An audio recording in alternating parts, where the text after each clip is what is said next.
Strategic management marathon starts today.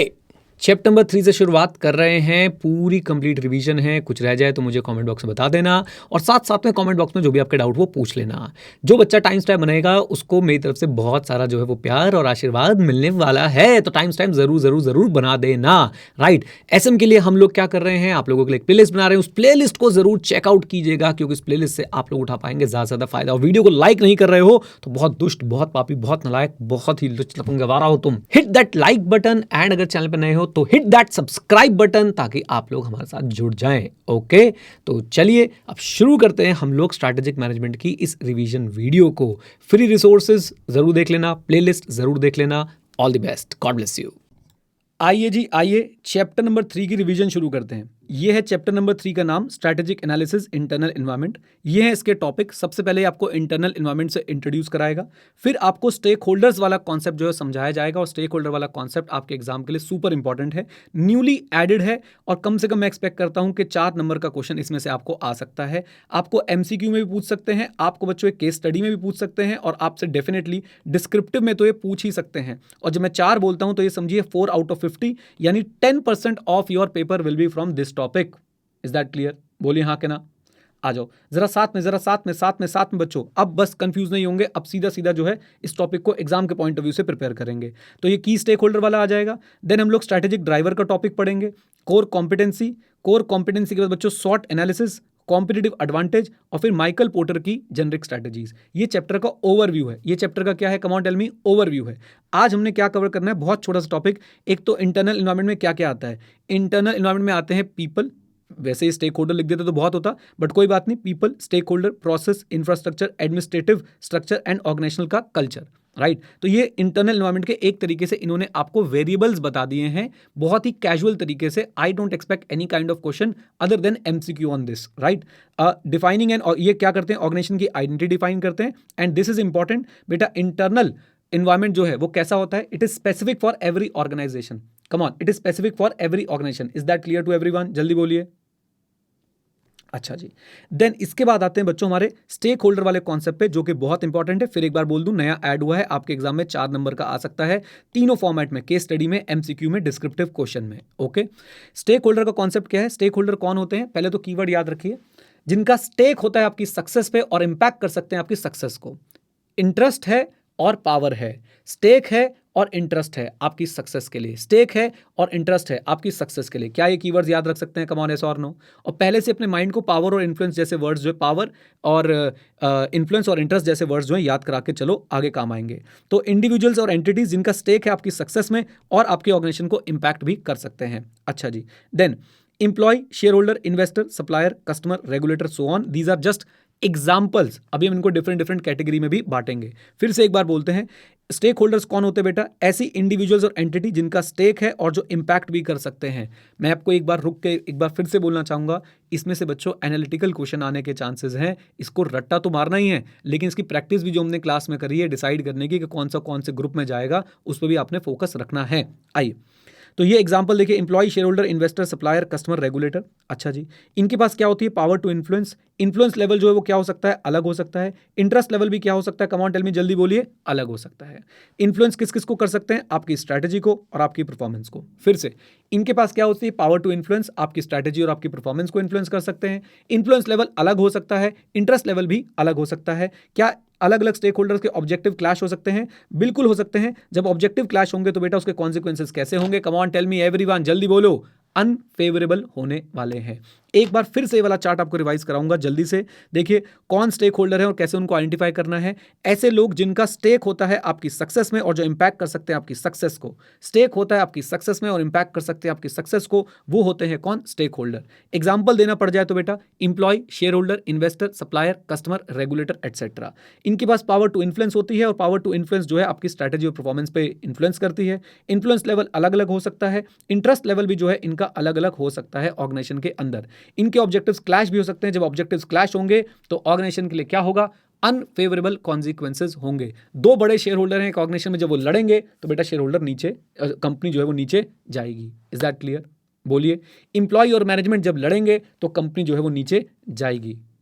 आ जाओ, मेंडलॉस matrix की बात करते हैं बच्चों।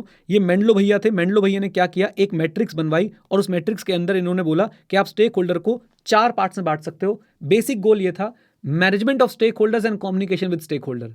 किसको कैसे मैनेज करना है, किससे क्या कम्युनिकेट करना है, ये मेंडलो की मैट्रिक्स का मेन गोल है। आइए जरा देखते हैं इसके नाम क्या क्या हैं बच्चों, और कीवर्ड्स मार्क कर रहा हूं, स्टेक होल्डर एनालिसिस मैट्रिक्स और power interest matrix. Stake holder analysis matrix और power interest matrix. I hope power interest clear है। इसके एक एक्सिस पे पावर होती है और एक एक्सिस पे इंटरेस्ट डालते हैं। सिंपल फ्रेमवर्क टू मैनेज की स्टेक होल्डर्स। मैनेज में कम्युनिकेशन भी आ जाता है, याद रखिएगा। तो मेंडलो भैया ने क्या किया, मेंडलो भैया ने एक स्टेक होल्डर एनालिसिस मैट्रिक्स बनवाई, राइट। उसे पावर इंटरेस्ट मैट्रिक्स भी बोलते हैं, उसे मेंडलो मैट्रिक्स भी बोलते हैं। 3 नाम, Mendelow matrix, stake holder analysis matrix, power interest matrix. क्या हेल्प करती है, टू मैनेज दी की स्टेक होल्डर। अच्छा जी, मेंडलो ने बोला कि देखो स्टेक होल्डर को एनालाइज करना है, आप 2 बेसिस पे एनालाइज कर सकते हो, पावर और इंटरेस्ट। पावर क्या है, जो आपके पास एबिलिटी है to influence the organisational strategy and resources, जो आपके पास एबिलिटी है to influence the organisation resources and strategy. Interest क्या है, आप ऑर्गेनाइजेशन की सक्सेस में, इस वर्ड को याद रखिएगा, आप ऑर्गेनाइजेशन की सक्सेस में कितने इंटरेस्टेड हो। एग्जांपल, इंप्लॉय ऑर्गेनाइजेशन की सक्सेस में कितने इंटरेस्टेड है। इंप्लॉय मुझे बताइएगा हाई और लो, जल्दी से हाई इंटरेस्टेड है बच्चों। लेकिन एक बात याद रखिएगा, एक कस्टमर एक ऑर्गेनाइजेशन की सक्सेस में कितना इंटरेस्टेड है, एक कस्टमर एक ऑर्गेनाइजेशन की सक्सेस में कितना इंटरेस्टेड है, वो लो, मैं कह रहा हूं इंटरेस्टेड है लेकिन लो इंटरेस्टेड है। Is that clear? ये बात याद रखेंगे, बोलिए, क्वेश्चन सॉल्व करने में हेल्प करेगी बेटा ये। इंप्लॉय हाईली इंटरेस्टेड है और कस्टमर जो है वो लो इंटरेस्ट रखता है सक्सेस के अंदर। Is that clear? इन्वेस्टर का इंटरेस्ट बताओ, इन्वेस्टर का इंटरेस्ट क्या है बेटा, हाई है। ओके, शेयर होल्डर्स का इंटरेस्ट हाई है। टॉप मैनेजमेंट का इंटरेस्ट हाई है। Okay, is that clear? तो आपको बच्चों इंटरेस्ट जानना है, सक्सेस में कितना इंटरेस्ट रखते हैं। ओके, आ जाओ। तो पावर देखनी, अच्छा पावर पे भी चर्चा कर लें 2 मिनट के लिए। एक बात बताओ बच्चों, जो हमारे सीईओ एटसेट्रा हैं, इनकी पावर कैसी है, बिग शेयर होल्डर्स हैं, इनकी पावर कैसी है, हाई है। अब मेरी बात को सुनना बहुत ध्यान से, भटकना मत। कस्टमर की पावर कैसी हो सकती है, हाई भी हो सकती है, लो भी हो सकती है, डिपेंड करता है भाई वो कस्टमर है कौन। बोलो हाँ क्या ना। और यहां से एक बात और भी, क्या स्टेक होल्डर बच्चों ग्रुप्स चेंज कर सकते हैं, क्वाड्रेंट्स चेंज कर सकते हैं? आंसर इज यस, क्वाड्रेंट्स बिल्कुल चेंज कर सकते हैं, राइट। मैंने आपको एग्जांपल भी दिया कि भाई एक ब्रांच के लिए 2 कस्टमर है बैंक में, तो उन दोनों की पावर अलग अलग हो सकती है कि नहीं। अमेजॉन के बहुत सारे कस्टमर हैं, दोनों की पावर अलग अलग हो सकती है कि नहीं। हाँ भाई, बिलिंग अमाउंट पे डिपेंड करता है आज की डेट में सब कुछ। बोलिए, आ जाओ प्लीज प्लीज प्लीज प्लीज, इधर देखें। तो पावर और इंटरेस्ट याद रखिए बच्चों। मेंडलो ने बोला कि भाई आप लोग स्टेक होल्डर ग्रुप को एनालाइज कर सकते हो 2 बेसिस पे, पावर और interest. Power to influence the strategy and resources, interest in the success of the organisation.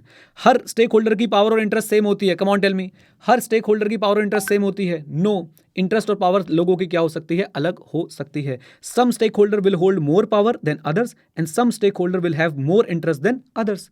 तो कईयों की पावर ज्यादा होगी, कईयों की पावर कम होगी। अभी हमने एग्जांपल देखा, आओ एक बार दोबारा बता दो बेटा, एक बार दोबारा बता दो। गवर्नमेंट की पावर कैसी होगी, गवर्नमेंट की पावर इन्फ्लुएंस कैसा होगा, हाई होगा। उसका इंटरेस्ट जो है वो चेंज हो सकता है, बोल दो हाँ के ना। जीएसटी में कंप्लाइंस नहीं करी, अचानक से इंटरेस्ट उसका क्या हो जाएगा, हाई हो जाएगा। सब कुछ रेगुलर करते जा रहे हो, उसका इंटरेस्ट क्या रहता है आपकी सक्सेस में, लो हो जाता है। कम ऑन, ऐसा और नो, बोल दो। आ जाओ जी, आ जाओ प्लीज बच्चों प्लीज। अच्छा, for example big shareholder, हाँ जी बिग शेयर होल्डर क्या, हाई पावर हाई इंटरेस्ट, हाँ जी हाई पावर हाई इंटरेस्ट। अच्छा, बिग कॉम्पिटिटर बच्चों, बिग कॉम्पिटिटर वो एयरटेल के साथ में जियो को देखो, big competitor, high power to influence the strategy and the resources. Come on, high power to influence the strategy and the resources, सब साथ में हो। अच्छा जी, बहुत बढ़िया। अच्छा, स्मॉल कॉम्पिटिटर, अब आप देख रहे हो बच्चों, इस बिग और स्मॉल वर्ड से भी फर्क पड़ रहा है क्या, बिग और स्मॉल वर्ड से भी फर्क पड़ रहा है क्या? कम ऑन, यस और नो? यस। तो देखिए, एक बिग कॉम्पिटिटर के पास क्या है, हाई पावर है टू इंपैक्ट द स्ट्रैटेजी। अच्छा, एक बात और बताओ बच्चों, जरा ध्यान से बताना। अगर कॉम्पिटिटर की बात करूं, आपकी सक्सेस में उसका इंटरेस्ट हमेशा क्या रहेगा,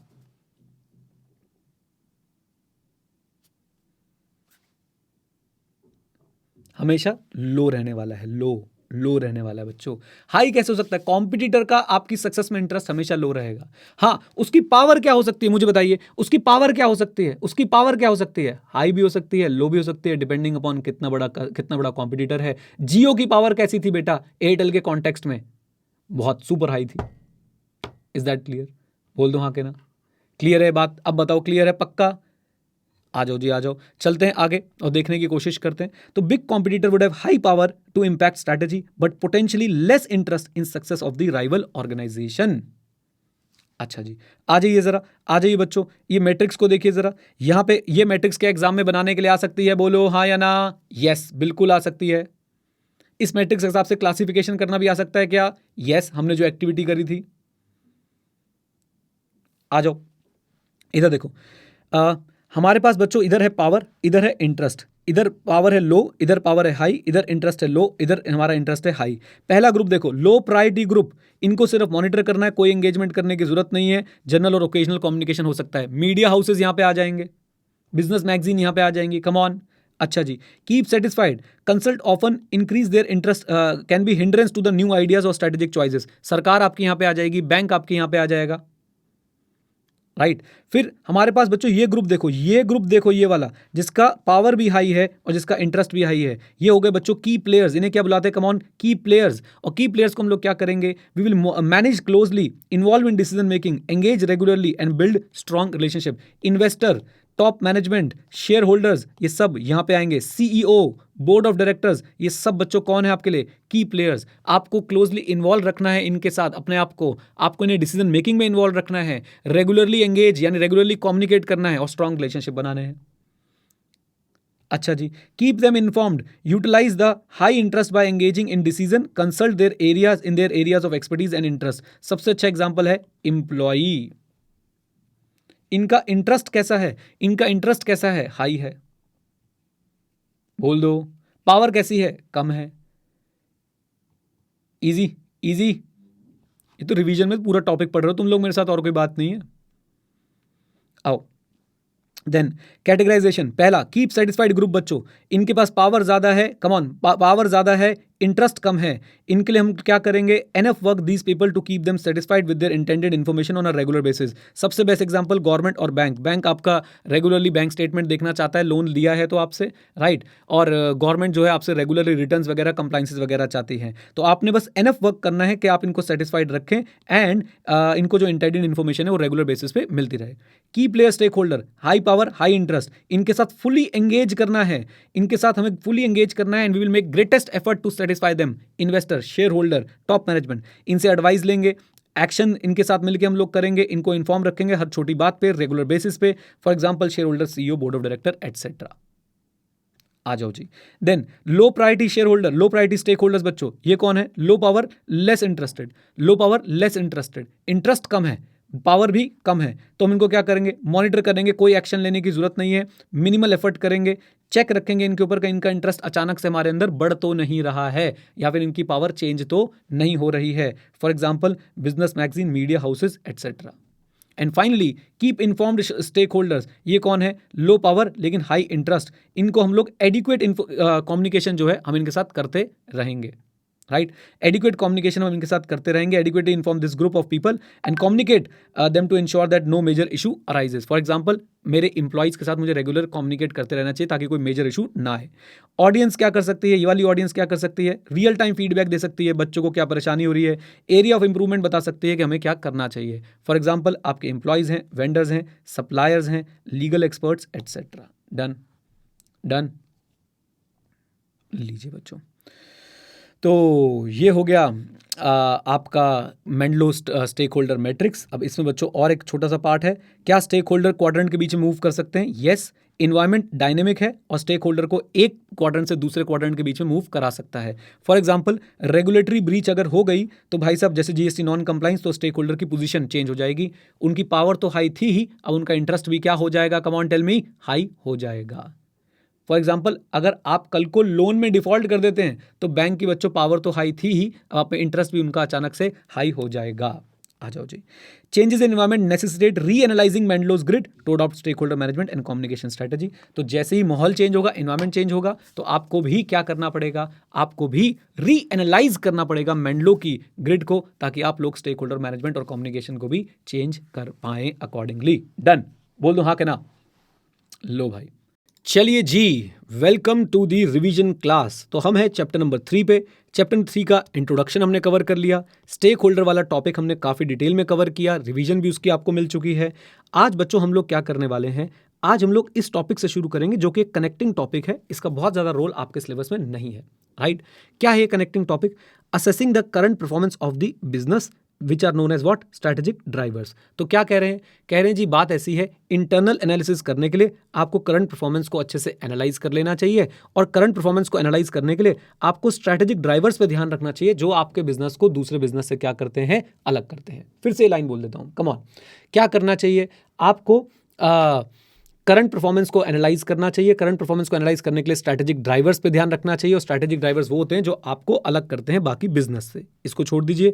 की स्ट्रैटेजिक ड्राइवर्स क्या है? Industry, market, customer, product, service, channel. हमने इंडस्ट्री एंड मार्केट को शुरू किया। हमने सबसे पहले बच्चों बात करनी शुरू करी किसकी? इंडस्ट्री की। अब आ जाते हैं अपने चार्ट्स पे, आ जाओ मेरे साथ।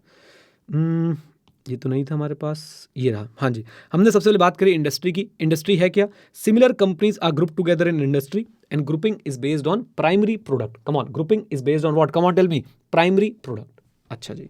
Then for example Maruti, Mahindra, Tata motor, ये सब ऑटोमोबाइल सेल कर रहे हैं, इनका प्राइमरी प्रोडक्ट है, और ये बन जाती है क्या? Automotive industry. आईसीआई का एग्जांपल है, आप भी देख सकते हैं। फिर से मैं बोल देता हूं, ये है बच्चों स्ट्रैटेजिक ड्राइवर्स का पार्ट। स्ट्रैटेजिक ड्राइवर में सबसे पहले इंडस्ट्री एंड मार्केट। इंडस्ट्री के लिए आपको बोला गया क्या कि सिमिलर कंपनीज को हम लोग एक साथ ग्रुप करके उसे इंडस्ट्री बना देते हैं। ग्रुपिंग जो है वो प्राइमरी प्रोडक्ट के बेसिस पे होती है। एग्जाम्पल में मारुति, महिंद्रा, टाटा मोटर्स जो है वो ऑटोमोबाइल इंडस्ट्री को रिप्रेजेंट करते हैं। मार्केट क्या है? मार्केट आपने चैप्टर 2 में भी पढ़ा था, चैप्टर 3 में भी पढ़ रहे हैं। क्वेश्चन आएगा मार्केट के ऊपर, शॉर्ट नोट लिख लेंगे, दोनों को मिक्स करके लिख के आ सकते हैं। मार्केट बच्चों sum total of all the buyers and sellers including the intermediaries in a particular area. अच्छा, may be physical, may be virtual like e commerce website, may be local और global. Will it be correct to say that market is same for all the business? No, it will be incorrect to say that market is same for all the business. Her business की अपनी own market होती है, even हर product की भी अपनी खुद की क्या होती है? मार्केट होती है। आ जाइए, इसके बाद बच्चों ने बहुत इंपॉर्टेंट टॉपिक कवर किया एग्जाम पॉइंट ऑफ व्यू से, 5 स्टार इसको मार्क कर लीजिए, एग्जाम के लिए बहुत इंपॉर्टेंट है। वो है analysing industry and market. Analysing industry and market. Actually में आपको टॉपिक क्या पढ़ाना चाहते थे? Strategic group mapping. तो स्ट्रैटेजिक ग्रुप मैपिंग की शुरुआत आप लोग कैसे करेंगे? Strategic group mapping is a tool for analysing industry and market. Done. फिर इसको अलग अलग चीज़ों के लिए यूज़ किया जाता है, industry and competitive analysis, market position जानने के लिए, कॉम्पिटिटिव पोजीशन जानने के लिए, and ultimately strongest and weakest competitor को जानने के लिए। हाँ जी, कॉम्पिटिटिव एनालिसिस के लिए, मार्केट पोजीशन के लिए, कॉम्पिटिटिव पोजीशन के लिए, and ultimately strongest and weakest positions को आइडेंटिफाई करने के लिए। Is that clear? बोलिए। ये तो हो गया बच्चों स्ट्रैटेजिक ग्रुप मैपिंग का इंट्रोडक्शन। आई होप आप लोग याद रखेंगे। कम ऑन, बोल दो। अच्छा, फिर एक 2 नंबर का छोटा question case study point of view से बच्चों, मतलब आपको एमसीक्यू केस स्टडी में मिल सकता है। ये क्या? स्ट्रैटेजिक ग्रुप क्या होता है? ग्रुप ऑफ राइवल फर्म्स जिनकी सिमिलर कॉम्पिटिटिव अप्रोच है, सिमिलर कॉम्पिटिटिव पोजीशन है, और वो एक दूसरे से काफी रिसेंबल करते हैं, एक दूसरे जैसे दिखते हैं इन terms of product, in terms of price. Is that clear?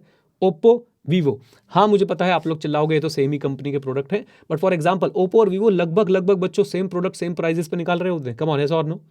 Okay, तो ग्रुप ऑफ राइवल फर्म्स जिनकी सिमिलर कॉम्पिटिटिव अप्रोच है, सिमिलर कॉम्पिटिटिव पोजीशन है, and they resemble to each other in many ways in terms of product, price etcetera. Done. बोलिए, आ जाइए। Main question बच्चों इसका ये है जो मैंने आपको क्वेश्चन बैंक में भी दिखाया कि प्रोसीजर क्या होता है स्ट्रैटेजिक ग्रुप मैपिंग का। शॉर्ट कोड कैसे याद करना है? कम ऑन टेल मी, जल्दी बोलिए। IPAD. IPAD, what is IPAD? Identify, plot, assign, draw. साथ साथ बोलते जाओ। Identify, plot, assign, draw. सबसे पहले बच्चों हम लोग क्या करते हैं? हम लोग आइडेंटिफाई करते हैं कॉम्पिटिटिव कैरेक्टरिस्टिक जो डिफरेंशिएट करती हैं डिफरेंट फर्म्स को, जैसे कि price and quality. Identify the competitive characteristic that differentiate the firms in the market. For example, price and quality. Then plot. Plot the firms on a 2 variable map. Plot the firms on a 2 variable map. ये 2 variable कौन से? वही competitive characteristic जो हमने first step में identify करी थी। For example price and quality. Price and quality के बेसिस पे एक मैप बनाएंगे। सेकंड स्टेप में हम लोग डिफरेंट फर्म्स को उस मैप के ऊपर क्या करने वाले हैं? प्लॉट करने वाले हैं। Is that clear? बोलिए। फिर आ जाता है बच्चों थर्ड हमारे पास, वो है क्या? असाइन। वो क्या है? Come on tell me. Assign. हम असाइन में क्या करते हैं? जितनी भी फॉर्म्स एक स्पेस में फॉल कर रही होती हैं उन्हें हम एक ग्रुप में असाइन कर देते हैं। जितनी भी फॉर्म्स एक स्पेस में फॉल कर रही होती हैं उन्हें हम एक ग्रुप में क्या कर देते हैं? असाइन कर देते हैं। यही तो बन गया स्ट्रैटेजिक ग्रुप। जो फॉर्म्स बच्चों इस ग्रुप में आ रही होंगी उनकी कॉम्पिटिटिव कैरेक्टरिस्टिक कैसी होंगी? सेम होंगी। They will resemble to each other in many ways. Come on, बोल दो हाँ या ना। आ जाओ। And then we draw a circle, and please remember the circle must represent the group's share in the total market sale. Is that clear? बोल दो हाँ के ना। तो उनका शेयर रिप्रेजेंट करना चाहिए कि भाई मार्केट में टोटल जो है वो शेयर कितना है इस ग्रुप का। रेपुटेशन से इसका कुछ लेना देना नहीं है। आई होप आप लोग याद रखेंगे। डन। आ जाइए फिर से बच्चों, एक बार क्विकली मौका दो मुझे, मैं इसको जल्दी से एक बार और रिवाइज कराना चाहूंगा।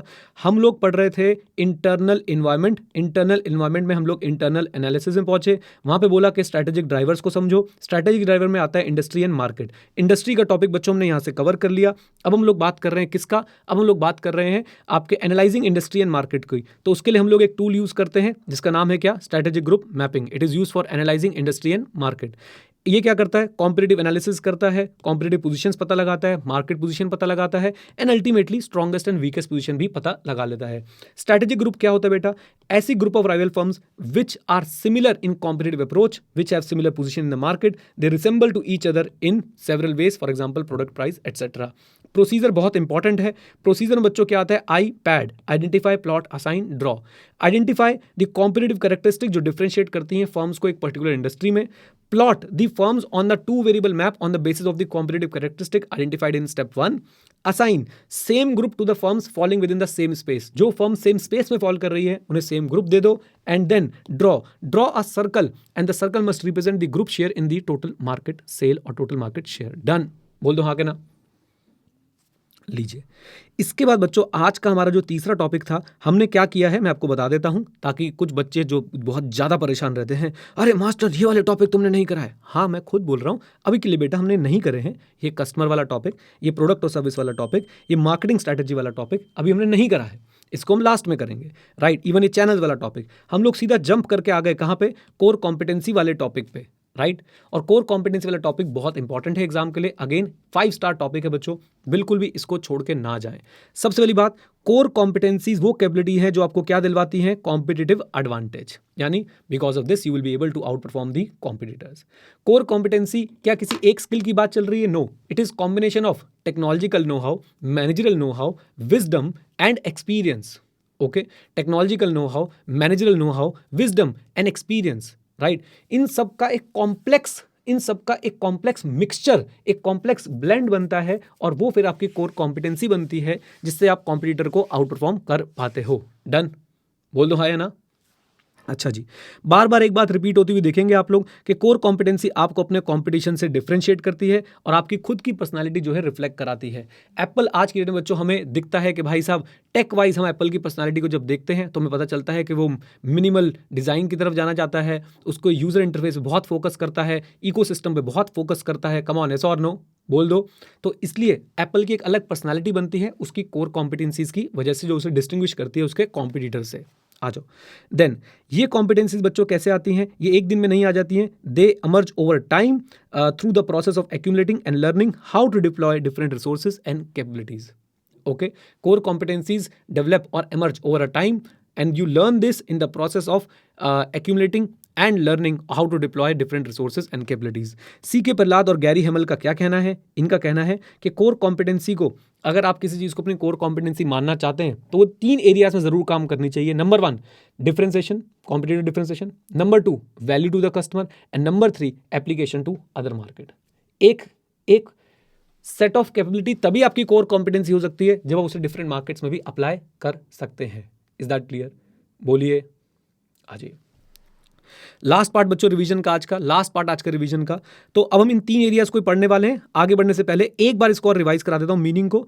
तो core competency, source of competitive advantage, complex set of capabilities like technological know-how, managerial know-how, wisdom and experience. It distinguishes you from the competitor. It creates your own personality, right? And it emerges over a period of time through a process of accumulating and learning how to use and deploy the different resources and capabilities. What are the three different areas in which core competencies are identified? Customer, सबसे पहले तो आ गया competitor differentiation, दूसरा आ गया customer value, और तीसरा application to other market. Competitor differentiation simple सी बात है भैया, यूनिक सेट ऑफ कैपेबिलिटीज तभी आपकी कोर कॉम्पिटेंसीज हैं. When they are unique, when they are difficult to imitate. Come on, when they are difficult to what? Imitate. Is that clear? बोलिए, आ जाइए. तो company can consider having a core competency if competency is unique and difficult for competitors to imitate. They provide a company an edge compared to the competitors, right? It allows the company to produce or provide better product and service to market with no fear that competitors can copy it. याद रखिएगा बच्चों, pricing cannot be a core competency. Why? Because anyone can copy it. Hello, right? आइए जी, फिर से competitive differentiation. कोई भी competency core competency तभी है जब वो यूनिक है, डिफिकल्ट टू कॉपी है, आपको एज देती है, आप उसके थ्रू बेटर प्रोडक्ट और सर्विस दे पा रहे हैं with no fear that competitors can copy it. Customer value, customer को कैसी वैल्यू मिलनी चाहिए बच्चों? Disproportionate contribution to customer value, यानी कस्टमर की जो प्रिसीव्ड, कस्टमर के मन में जो प्रिसीव्ड प्राइस है आपके प्रोडक्ट का, वो ज्यादा होना चाहिए. He must actually get more value for every single rupee spent. Okay, तो सेकंड कंडीशन क्या है कि इस कस्टमर वैल्यू. फिर से वही बात, कोई भी चीज, कोई भी set of capability core competency तभी हो सकती है जब वो कस्टमर को अनप्रेसिडेंट वैल्यू दे, डिसप्रोपोर्शनेट वैल्यू दे. Okay, when purchasing a product और service it has to deliver fundamental benefit, और फंडामेंटल बेनिफिट देने के लिए आपको चाहिए स्किल्स, और वो स्किल्स अगर आपकी कंपनी के पास हैं जिससे फंडामेंटल बेनिफिट आप लोग दे पा रहे हैं और कस्टमर उसकी वैल्यू को ज्यादा परसीव करता है, तो यानी आपके पास कोर कॉम्पिटेंसी है. आ जाइए. द सर्विस और the product has to have real impact on the customer as the reasons to choose and purchase them. For example, privacy by Apple. Come on, आ जाओ. तीसरा, application of competencies. Application of competency का मतलब क्या है कि भाई साहब आपकी कोर कॉम्पिटेंसी ऐसी हो जो आपके लिए पोटेंशियल मार्केट्स को ओपन कर दे फॉर एक्सप्लॉइटेशन, राइट? यानी आप अपने कोर कॉम्पिटेंसी के बेसिस पे पोटेंशियल मार्केट्स के अंदर जा सकें and must be applicable to range of products. फिर मैंने बच्चों यहाँ पे आपको एप्पल का एग्जांपल दिया था. एप्पल की जो कोर कॉम्पिटेंसी है, चाहे वो इकोसिस्टम है, टेक्नोलॉजिकल इनोवेशन है, मिनिमलिज्म है डिजाइन के अंदर, ग्रेट यूजर इंटरफेसेस हैं, वो इन सब चीज़ों को क्या सिर्फ एक प्रोडक्ट में यूज कर पा रहे हैं या डिफरेंट प्रोडक्ट में यूज कर पा रहे हैं? डिफरेंट प्रोडक्ट में यूज कर पा रहे हैं. And these set of unique capabilities has opened up potential markets to be exploited by the Apple. Come on, yes और नो? आईपॉड से आईफोन, आईफोन से आईपैड के बाद बच्चों वो लोग आ गए अपना वॉचेस के अंदर. अब वो विजन प्रो भी बना रहे हैं, कल को वो गाड़ियाँ भी बना देंगे, कल को और बहुत सारे ऐसे डिवाइसेस बना सकते हैं जो उसके इकोसिस्टम में फिट बैठ जाए. डन, बोलिए. If the 3 above mentioned conditions are met, the company can regard it competency as what? Come on, core competency. Done? लीजिए. ओके. सी के प्रहलाद गैरी हेमल का नाम याद रखने की आपको जरूरत नहीं है, कोई बात नहीं, छोड़ सकते हैं. बाकी सारी चीज़ें बच्चों अब हम लोग नेक्स्ट क्लास के अंदर कवर कर लेंगे. All the best. चलिए जी, तो अपनी रिवीजन को आगे बढ़ाते हुए हम लोग बच्चों आज शुरू करेंगे how to build core competency. तो यहाँ पे आपको स्पेसिफिकली एक क्वेश्चन आएगा कि भाई कॉम्पिटिटिव एडवांटेज के 4 क्राइटेरिया होते हैं जिनको यूज करके आप डिटरमाइन कर सकते हो कि आपकी जो कैपेबिलिटीज हैं वो कोर कॉम्पिटेंसी है या नहीं. वो 4 क्राइटेरिया बताओ. बिल्कुल स्पेसिफिक क्वेश्चन आपसे पूछा जाएगा. वो 4 क्राइटेरिया कौन कौन से हैं? कम ऑन टेल मी, जल्दी बोलिए. सबसे पहले valuable, rare, costly to imitate and non substitutable. इसमें बच्चों कॉन्सेप्ट वाइज कुछ नया नहीं है, कॉन्सेप्ट वही है भाई, पुराने वाला ही है, कॉन्सेप्ट पुराने वाला ही है. क्या? कॉम्पिटिटिव डिफरेंशिएशन होनी चाहिए, यानी कि आपकी रेयर हो गई, नॉन सब्सटीट्यूटेबल हो गई, कस्टमर वैल्यू यानी वैल्यूएबल, और उसके बाद बच्चों हमारे पास आ गया एप्लीकेशन ऑफ कोर कॉम्पिटेंसी, मतलब कि वो जगह जगह पे आप लोग जो है वो अप्लाई कर पाएं. बट कोई बात नहीं, जब ये 4 क्राइटेरिया वाला क्वेश्चन पूछेगा ICI तो मैं यही आंसर जो है वो लिख के आना है कि valuable, rare, costly to imitate and non substitutable. Chart बनाया था, चार्ट से रिवाइज करा रहा हूं. ये सारे चार्ट्स बच्चों आपके पास अवेलेबल रहते हैं PDF फॉर्मेट में. प्लीज रिवीजन वीडियोस भी आप लोग जब देख रहे हो तो वो चार्ट्स को सामने रख के जो है आप लोग काम करें. आ जाओ. How to build core competency. 4 criteria बच्चों कॉम्पिटिटिव एडवांटेज के जो आपको मदद करते हैं. Number 1 valuable. वैल्यूएबल से क्या मतलब है? The core competency should create value for customer. It should allow you to exploit the opportunity in external environment. Example में आप बोल सकते हो, ICI का एग्जाम्पल है कि ह्यूमन रिसोर्स एक बहुत वैल्यूएबल जो है रिसोर्स होता है और वो आपके लिए कोर कॉम्पिटेंसी क्रिएट कर सकता है. Rare, it must be a very rare capability. पुराने कॉन्सेप्ट से रिलेट करो. It must distinguish you from the competitor. Come on, it must distinguish you from the competitor, okay. And capability, अगर एक capability बहुत सारे राइवल्स के पास है तो वो सोर्स ऑफ कॉम्पिटिटिव एडवांटेज नहीं हो सकती है। फॉर एग्जाम्पल, मैं आपको टीचिंग के पॉइंट ऑफ व्यू से बताऊं, ICAI का स्टडी मैट हर टीचर के पास है। कैन ICAI का study might be a core competitive advantage या कोर कॉम्पिटेंसी? ध्यान से सुनो, ध्यान से बच्चों, नहीं, क्योंकि हर किसी के पास उसका एक्सेस है। फिर उसको यूज करके नोट्स कैसे बनाए जा रहे हैं, चार्ट्स कैसे बनाए जा रहे हैं, एटसेट्रा एटसेट्रा, वो बन सकती है आपकी कोर कॉम्पिटेंसी। क्या बोलती पब्लिक? कम ऑन, आइए। देन कॉस्टली टू इमिटेट बच्चों, कॉस्टली टू इमिटेट, तो याद रखें बच्चों, जो कंपीटिंग फर्म्स हैं they are unable to develop easily. ऐसी आपकी कोर कॉम्पिटेंसी हो कि आपकी जो कंपटीशन वाली फर्म्स हैं वो उसको आसानी से डेवलप ना कर पाए। एग्जाम्पल में इंटेल का time frame for research and development cycle उसकी कोर कॉम्पिटेंसी है। प्रोडक्ट एक बार को कॉपी हो सकता है, लेकिन जो उन्होंने टाइम फ्रेम बना रखा है कि वो बहुत जल्दी से नए प्रोडक्ट्स ले आते हैं, बहुत जल्दी से प्रोसेसर्स बना लेते हैं, तो वो उनकी कोर कॉम्पिटेंसी बन रही है। देन नॉन सब्स्टिट्यूटेबल, ऑब्वियसली आपके किसी भी जो कोर कॉम्पिटेंसी है उसका कोई इक्विवेलेंट नहीं होना चाहिए किसी के पास। अगर वो सेम कोर कॉम्पिटेंसी सबके पास है तो फिर से मैं बोलूँगा, इसी बात को रिपीट कर दिया कि भाई साहब फिर वो कोर कॉम्पिटेंसी बनने लायक नहीं है। आ जाइए। देन हमने बच्चों SWOT एनालिसिस पढ़ा। ICA ने SWOT एनालिसिस के अंदर का कंटेंट चेंज कर दिया है। मैंने क्वेश्चन बैंक में बच्चों इनके इंडिविजुअल मीनिंग भी आपको समझा रखे हैं, वो आप वहां से पढ़ सकते हैं। आ जाइए, आपको एक बार दिखा देता हूं जल्दी से। कहाँ गया, ये रहा। हाँ जी, ये रहा बच्चों, ये रहा हमारे पास। तो स्ट्रेंथ क्या होती है? Inherent capability. वीकनेस क्या होती है? Inherent limitation. स्ट्रेंथ से ऑब्वियसली हमें स्ट्रैटेजिक एडवांटेज मिलेगी और वीकनेस से हमें ऑब्वियसली स्ट्रैटेजिक डिसएडवांटेज मिलेगी।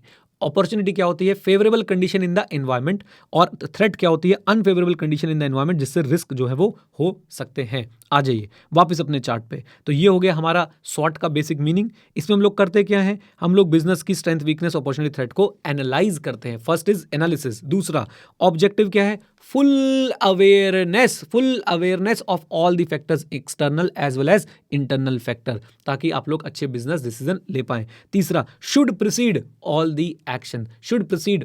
एक्शन। पहले SWOT का बच्चों इंडिविजुअल मीनिंग पता कर लो, फिर SWOT से होता क्या है? बिजनेस के SWOT को हम लोग एनालाइज करते हैं, हम लोग फुल अवेयरनेस लेते हैं एक्सटर्नल और इंटरनल फैक्टर्स की, and it should proceed every action. अच्छा जी, फिर उसके बाद बच्चों 3 इसके काइंड ऑफ एडवांटेज की तरह पढ़ सकते हो आप लोग। इससे क्या मिलती है? रिकमेंडेशंस एंड स्ट्रैटेजीज मिलती हैं। ये आपके करंट ऑपरेशन को असेस करता है और आपको बताता है कि आपकी स्ट्रेंथ क्या है और इंप्रूवमेंट कहाँ पे करनी है। और तीसरा, कॉम्प्लेक्स इश्यूज जैसे कि अपॉर्चुनिटी और थ्रेट को आइडेंटिफाई करता है। फिर से बोल देता हूँ, रिकमेंडेशन और स्ट्रैटेजी मिलती है, आपके करंट ऑपरेशंस को असेस करता है, कॉम्प्लेक्स इश्यू को आइडेंटिफाई करता है। इसका क्रिटिक क्या है? बुराई क्या है बच्चों इसकी? कि ये आपको कॉम्पिटिटिव कॉन्टेक्स्ट में ज़्यादा चीज़ें इवेल्युएट करके नहीं बता पाता है, जो कि बहुत ज़रूरी होती है बिजनेस के लिए। तो क्रिटिक क्या है बच्चों? Lack of evaluation in competitive context for strength, weakness, opportunities and threats. आ जाइए, इसके बाद हमने आज और क्या चीज़ कवर करी? याद रखिएगा बच्चों, क्लास में मोटिवेट किया था, एक एक क्वेश्चन आपके साथ रीड करता हूं बैठ के, लाइन बाय लाइन भी बच्चों रीड किया हमने। तो प्लीज़ आप लोग भी रिवीजन वीडियो के बाद क्वेश्चंस को ज़रूर देखा करेंगे। कसम खा लीजिए, पास होना है ना, इसी अटेम्प्ट में होना है ना, तो बेटा ये करना पड़ेगा। आ जाओ, देन चलते हैं नेक्स्ट क्वेश्चन बच्चों। और नेक्स्ट क्वेश्चन हमारे पास कौन सा आया? नेक्स्ट क्वेश्चन हमारे पास आता है कॉम्पिटिटिव एडवांटेज वाला। कॉम्पिटिटिव एडवांटेज वाला क्वेश्चन हमने यहीं से कवर किया है अभी के लिए। क्या करते हैं? Maintain and sustain favourable market position. Maintain and sustain, ability to maintain and sustain favorable market position, ability to offer something different and thereby providing more value for money। हाँ जी, thereby providing more value for money। कैसे आती है competitive advantage? Successful strategy से। एक बार competitive advantage आ जाए, market share बढ़ जाता है, प्रॉफिट्स बढ़ जाते हैं। Higher market share, higher profits. Come on, yes और नो? किस किस फॉर्म में आ सकती है? लो कॉस्ट प्रोवाइडर के फॉर्म में आ सकती है, या फिर बच्चों आपके पास क्या आ सकता है? आप यूनिक हैं और किसके ऊपर? उन डायमेंशंस के ऊपर जो हाईली वैल्यू किए जाते हैं कस्टमर के द्वारा। For example, CA students highly value good connection, affordable fees, hard copy of the book, mock test papers, right, regular live classes, and ये बहुत सारी चीज़ें हमने देखी थी। These are some of the dimensions highly valued by CA student. And अगर हम इस पर अच्छे से काम कर लें तो डेफिनेटली हमें क्या मिल सकती है? कॉम्पिटिटिव एडवांटेज जो है वो मिल सकती है। डन? बोल दो हाँ के ना? चलो, ऑल दी बेस्ट। आइए जी, आइए। आज बच्चों हमने क्या पढ़ा? आज हमने पढ़ा कि कॉम्पिटिटिव एडवांटेज को हम लोग जो है वो सस्टेनेबल कैसे बना सकते हैं। तो याद रखिए, कॉम्पिटिटिव एडवांटेज की सस्टेनेबिलिटी 4 कैरेक्टरिस्टिक पे डिपेंड करती है, आपके रिसोर्सेज और कैपेबिलिटी की। यानी आपके रिसोर्सेज और कैपेबिलिटी में अगर ये 4 कैरेक्टरिस्टिक होगी तो आपकी कॉम्पिटिटिव एडवांटेज सस्टेनेबल होगी, यानी लॉन्ग टर्म होगी। क्या है वो 4 कैरेक्टरिस्टिक, मुझे जरा बताना शुरू कीजिए। सबसे पहले बच्चों क्या थी? ड्यूरेबिलिटी, यानी कि कितना ज्यादा जो है वो स्ट्रांग है, कितने लॉन्ग टर्म वो चल सकती है, कितने ज्यादा समय तक वो ऑब्सोलीट नहीं होगी। फिर ट्रांसफरेबिलिटी, फिर इमिटेबिलिटी, और फाइनली बच्चों हमारे पास आता था क्या? एप्रोप्रिएबिलिटी। ड्यूरेबिलिटी की बात करें तो अपनी अंडरस्टैंडिंग के लिए अपने दिमाग में रखें, ज्यादा ड्यूरेबल रिसोर्स और कैपेबिलिटीज होंगी तो ज्यादा सस्टेनेबल कॉम्पिटिटिव एडवांटेज भी होगी। अच्छा, दूसरी बात याद रखें कि बेटा ड्यूरेबिलिटी डिपेंड करती है उस रेट पे जिस रेट से आपके रिसोर्सेज और कैपेबिलिटी डिटीरियोरेट होते हैं। अगर वो जल्दी जल्दी डिटीरियोरेट हो रहे हैं, यानी जल्दी जल्दी खत्म हो रहे हैं, खराब हो रहे हैं, तो बेटा इसका मतलब आपकी कॉम्पिटिटिव एडवांटेज सस्टेनेबल नहीं है। ओके, इधर देखिए, प्रोडक्ट इनोवेशन अगर जल्दी होती है, कम ऑन, प्रोडक्ट इनोवेशन अगर जल्दी होती है, मेरे साथ बोलो, प्रोडक्ट इनोवेशन अगर जल्दी होती है तो यानी आपके प्रोडक्ट जल्दी ऑब्सोलीट हो जाएंगे, कॉम्पिटिटिव एडवांटेज ड्यूरेबल नहीं है। डन। आइए देन उसके बाद ऐसी कैपेबिलिटीज बच्चों जो डिपेंडेंट है management expertise of the CEO और अदर ह्यूमन रिसोर्सेज, वो भी ज्यादा ड्यूरेबल नहीं है। ऐसी कैपेबिलिटीज जो डिपेंडेंट है management capabilities of a CEO और अदर ह्यूमन रिसोर्स, वो वल्नरेबल है। और किस चीज को लेकर वल्नरेबल है? वो रिटायर हो सकता है, वो छोड़ के जा सकता है, इसलिए वो ड्यूरेबल नहीं है। Consumer brand names in general ज्यादा क्या होते हैं? कंज्यूमर ब्रांड नेम ज्यादा क्या होते हैं? ड्यूरेबल होते हैं। इजी, ड्यूरेबिलिटी खत्म। क्विक रिवीजन ड्यूरेबिलिटी की, इधर देखो, ड्यूरेबिलिटी, जनरल अंडरस्टैंडिंग, जितना ज्यादा ड्यूरेबल उतना ज्यादा long term sustainable competitive advantage. Durability कैसे पता चलती है? Rate of deterioration of resources से। अगर प्रोडक्ट इनोवेशन फास्ट है, ड्यूरेबिलिटी कम है। कैपेबिलिटीज अगर आपकी management expertise of a particular person पे डिपेंडेंट है, वो ड्यूरेबल नहीं है। Consumer brand name in comparison ज्यादा क्या होते हैं? ड्यूरेबल होते हैं। डन। आइए जी, ट्रांसफरेबिलिटी की बात करते हैं बच्चों। ड्यूरेबिलिटी को भी हम लोग खराब कर सकते हैं। कैसे? ड्यूरेबिलिटी को भी इरोड किया जा सकता है राइवल्स के थ्रू, अगर आपकी अगर आपकी कैपेबिलिटीज और रिसोर्सेज क्या है? ट्रांसफरेबल हैं। ट्रांसफरेबल मतलब अगर भाई साहब आपका राइवल एक्सेस कर सकता है उन नेसेसरी रिसोर्सेज और कैपेबिलिटीज को जिसके बेसिस पे आप कॉम्पिटिटिव एडवांटेज बना रहे हो, अगर आपका राइवल एक्सेस कर सकता है उन नेसेसरी रिसोर्सेज और कैपेबिलिटीज को जिसके बेसिस पे आपने कॉम्पिटिटिव एडवांटेज बनाई है, तो याद रखिए मेरे प्यारे प्यारे बच्चों, अब वो आपकी कॉम्पिटिटिव एडवांटेज जो है वो सस्टेनेबल नहीं है। देन जितना ज्यादा आसान होगा ट्रांसफर करना बिटवीन द कंपनीज, उतनी ही कम सस्टेनेबल होगी आपकी competitive advantage. The easier it is to transfer resources and capabilities between company, the less sustainable will be the competitive advantage. Easy, आ जाओ। Then imitability, true test of imitability क्या है? कि कितनी आसानी से इजीली और कितनी क्विकली कॉम्पिटिटर बिल्ड कर सकता है रिसोर्सेज और कैपेबिलिटीज को which a firm's competitive advantage is based on. अगर आपकी कॉम्पिटिटिव एडवांटेज किसी रिसोर्स और कैपेबिलिटी पे बेस्ड है और मैं क्विकली और इजीली उसको इमिटेट कर सकता हूं, बना सकता हूं, जैसे मैंने आपको स्टार्टअप का एग्जांपल दिया था, तो बेटा आपकी कोई कॉम्पिटिटिव एडवांटेज सस्टेनेबल है नहीं, बता रहा हूं आपको मैं। फिर से बोल दूं, अगर आपकी कॉम्पिटिटिव एडवांटेज बेस्ड है किसके ऊपर? अगर आपकी कॉम्पिटिटिव एडवांटेज बेस्ड है ऐसे रिसोर्स और कैपेबिलिटी के ऊपर जिसको इजीली और क्विकली इमिटेट यानी डुप्लीकेट किया जा सकता है, तो आपकी कॉम्पिटिटिव एडवांटेज है नहीं। ये बच्चों एग्जांपल वाले पॉइंट्स हैं कि फाइनेंशियल सर्विस में लीगल प्रोटेक्शन की जो है कमी होती है और उनको इजीली कॉपी किया जा सकता है, तो यहाँ पे जनरली कॉम्पिटिटिव एडवांटेज कैसी होती है? कम होती है। बट ये बहुत प्रैक्टिकल पॉइंट था कि जो कॉम्प्लेक्सिटी होती है ना ऑर्गेनाइजेशनल कैपेबिलिटीज की, वो आपको देती है कॉम्पिटिटिव डिफेंस यानी कॉम्पिटिटिव एडवांटेज। ये कॉम्प्लेक्सिटी की हमने बहुत चर्चा करी बच्चों आज क्लास के अंदर, बहुत सारे मैंने आपको एग्जांपल्स दिए कि for example CA teacher software कौन सा यूज कर रहे हैं? सेम, लेकिन फिर क्या है जो उनको अलग बताता है? वो बेटा है complex organisational capabilities. Come on, complex organisational capabilities. और ये कैपेबिलिटीज किस पे डिपेंड है? ऑर्गेनाइजेशनल रूटीन्स पे। और उनकी ऑर्गेनाइजेशनल रूटीन्स किस पे डिपेंड है? कॉर्पोरेट कल्चर पे। And corporate culture is very easy to imitate और difficult to imitate. Easy to imitate और difficult to imitate. It is very difficult to imitate. याद रखिएगा इस बात को बेटा। फाइनेंशियल सर्विस का एग्जांपल लेते हुए पूरी भूमिका बनाई है कि फाइनेंशियल सर्विस में लीगल प्रोटेक्शन की कमी होती है, इजीली कॉपी की जा सकती है। कॉम्प्लेक्सिटी जो है फिर आपको कॉर्पोरेट डिफेंस मैकेनिज्म बनती है, या बोल लीजिए कॉम्पिटिटिव एडवांटेज दिलाती है आपको जो कॉम्प्लेक्सिटी होती है आपके ऑर्गेनाइजेशन के अंदर। और कॉम्प्लेक्सिटी से मेरा मतलब क्या है? ऐसी कैपेबिलिटी जो रूटीन्स पे बेस्ड है और ऐसे रूटीन्स जो कल्चर पे बेस्ड हैं, they are difficult to imitate. आ जाइए। एप्रोप्रिएबिलिटी, सिंपल सी बात है कि फर्म के ओनर रिटर्न को कितना एप्रोप्रिएट कर पा रहे हैं रिसोर्स बेस पे।